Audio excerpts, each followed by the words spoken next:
Hey guys, how's it going? So I'm making an extra video. Why? Because I can, and I have a lot of free time on my hand.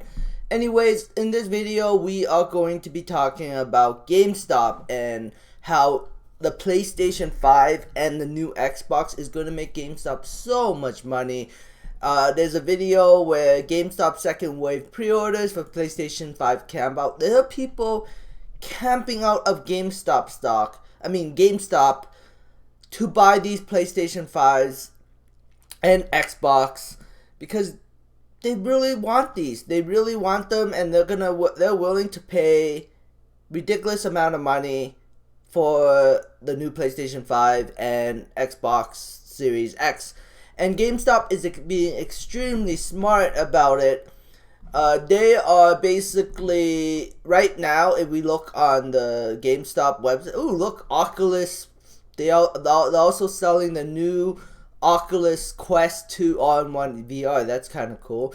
But that's also going to bring in some revenue too, right? These new Oculus Rift Quest 2 headsets that are selling at GameStop, they're probably going to, generate more money. So 3 consoles launching this Christmas.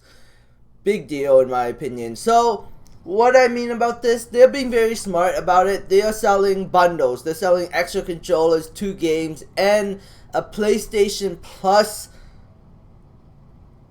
for and so they're not just selling the console. They're selling controllers, they're selling games, they're selling PlayStation Plus cards.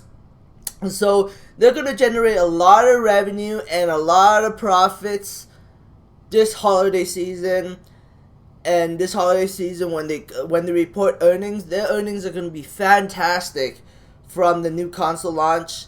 And this is probably going to keep going until probably mid of 2021 before it starts to slow down. But Ryan Cohan is working with GameStop right now to make them more of an online business to compete with Amazon. And GameStop right now, if we look back when it was its height, it was $50 stock. When the stock crashed, the company did a smart thing. They were buying back the stock. They were buying back the stock heavily. And, I think that, we could see this thing go back to $50 sometime in 2020. There's a big possibility we could see this thing go back to $50 in 2020. Not 100% sure if it will. But if Ryan Cohan releases his information on how he would compete with GameStop and investors got excited, when I say investors, I mean big money. If big money and the general public, and the general stock market gets excited, we could see this thing push to $3 billion, and $3 billion would be a $50 share price. Right now it's sitting at $652 million market cap. $3 billion, sure, why not? Look at the EV market. Look at Hyliion. Look at Workhorse. Look at Tesla. Look at NIO. These companies are ridiculously overinflated, and GameStop not ridiculously overinflated. So I think there's a possibility. $648.88 million market cap. So, and they're gonna make a ton of money off of these game consoles, and the stock will get rewarded big time. Let's just look at it from a charting perspective. So right now the stock is clearly in an uptrend. It's showing a clear uptrend path. We'll see what happens in the future, but right now it's not overbought. RSI is only at 66. Still a lot of room to move to the upside. But only time will tell what will happen. And then the share structure is also extremely tight right now. Wow, look at that short position. 66.41 million shares shorted as of September 15, 2020. Let's look at where the stock price was at September 15th, 2020. September 15th, 2020, the stock price was sitting at $7.09. If shorts haven't covered yet, woo! Oh man, once this thing hits $20, shorts is gonna freak out and they're gonna cover, and the stock is gonna skyrocket to $30, $40. Boom! Because they're gonna have to cover they're gonna get those margin cars, and they're gonna be forced to cover at $20. Especially if Ryan Cohen came out with some big news regarding how they're gonna compete with Amazon, and investors get super excited, and just shorts just get squeezed like no tomorrow, and the stock just skyrockets to $30, $40, $50.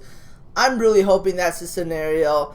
I'm gonna gamble that shorts are gonna get squeezed and the stock is gonna skyrocket to the upside. Let's look at Ryan Cohen.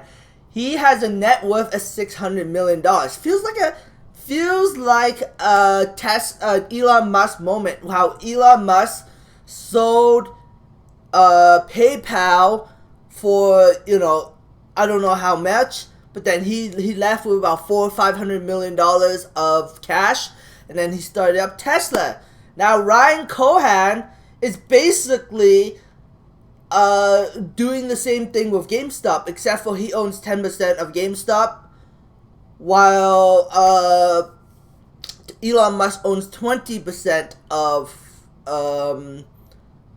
Tesla. So GameStop, if they become the next Amazon, Ryan Cohen could be a billionaire in the future, like a multi-billionaire in the future, because right now he owns 10% of the company with a float of 65 million shares. He owns about 13 million shares. So this thing goes to $100 in the future. Ryan Cohen is a billionaire, because at $100 at 10 million shares is basically $1 billion. So let's just do some calculator. Let's 10 million times 100, $1 billion. So Ryan Cohen in the future will be a billionaire. And if the stock, and I don't know how much shares he is actually be able to buy, but I bet you anything, if the stock suddenly crashed back to $4 or $5, he's probably gonna buy more. He's probably gonna load the boat on GameStop, because he still has a lot more money. $600 million. Yeah, he has basically the same amount of money as the entire market cap of GameStop right now. So if GameStop stock crashes, he's probably gonna load the boat on GameStop. I'm gonna load the boat on GameStop if it crashes. I have a position in GameStop, and I'm leaving money aside for if GameStop stock crashes. I'm loading the boat on GameStop. I don't think it will crash, but I could be wrong. A market crash could happen and GameStop stock could crash. So just be careful about this. But I think, like I said, I think the new consoles and the Facebook Oculus Rift Quest 2 is going to generate so much money for GameStop this holiday season. Their revenues are going to skyrocket. Their profits are going to skyrocket. They're just going to trade a lot of money. And if you notice, is GameStop accepting used games? No, they're not. They're not saying, oh, trade in your old consoles and your old games for a discount on the PlayStation 5. They're not doing that. They're not doing that anymore, because they know that used games are dead. They know that, and right now they're just trying to get rid of their used game inventory, and they're no longer trying to go into the used game market. So because they know that used games are dead down the future. that's why they don't accept trade-ins. But that's just my opinion. So that's why there's no like trade-ins right now. But we'll see what happens in the future. Anyways, that is it for my video. Thanks for watching. Subscribe for future updates and have a great day. Bye.